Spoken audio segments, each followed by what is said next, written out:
కిరణ్ గారు, ఇక్కడ ఓ ప్రధానమైనటువంటి అంశం ఏంటంటే రాబోయేటువంటి రిజల్ట్ లో కీలకమైనటువంటి పాత్ర పోషించేటువంటిది కూటమి ఇండివిజువల్. ఈ ముగ్గురికి సంబంధించినటువంటిది సెట్ రైట్ అయిపోయినట్టేనా ఇప్పుడు మీకు కనబడుతుందా?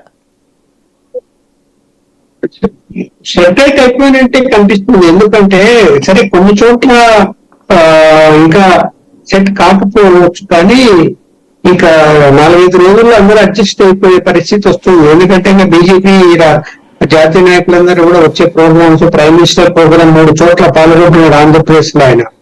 అందువల్ల అప్పటి వరకు ఇంకా ఈ అభిప్రాయ భేదాలు అవన్నీ, ఒకవేళ ఎవరైనా పార్టీ నుంచి వెళ్ళిపోవాలంటే వాళ్ళకేం అభ్యంతరం లేదు, వెళ్ళిపోమని చెప్పేశారు.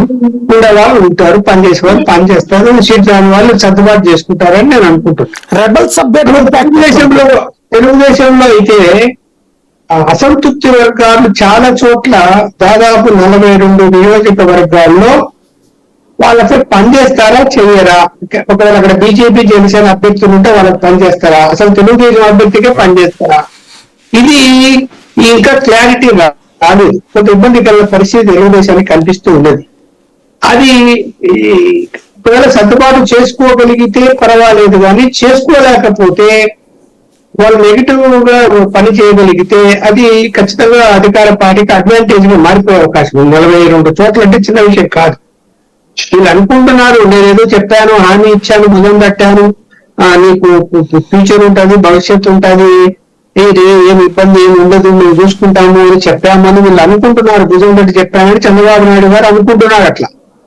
కానీ వాళ్ళు వెళ్ళిపోయిన తర్వాత ఏమి చెప్పుకోలేని పరిస్థితుల్లో బగబగా వాళ్ళ యొక్క ఆవేశం మండిపోతూ కార్యకర్తలు చెప్తున్నారు, మనం ఇట్లా ఉంటే ఇట్లా ఉండకూడదు, మనం ఓడగొట్టాల్సింది, లేకపోతే మనం పని చేయాలని. చాలా చోట్ల ఇంకా ముగ్గురు కలిసి సమావేశాలకి, ఇంటర్నల్ సమావేశాలు జరగడం లేదు.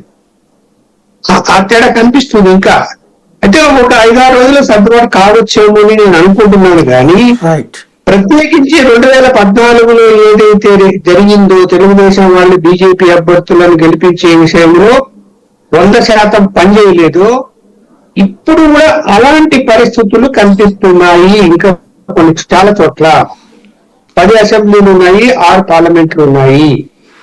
కాబట్టి ఇక్కడ చెంకించాల్సి వస్తుంది. మరి ఆ బీజేపీ దానికి ఏం చర్యలు తీసుకుంటుంది, చంద్రబాబు నాయుడు గారిని ఎలా కట్టడి చేస్తుంది, అలాగే వాళ్ళు ఎప్పటికప్పుడు కేంద్ర బీజేపీ నాయకత్వము అంటే 2 మార్గాలు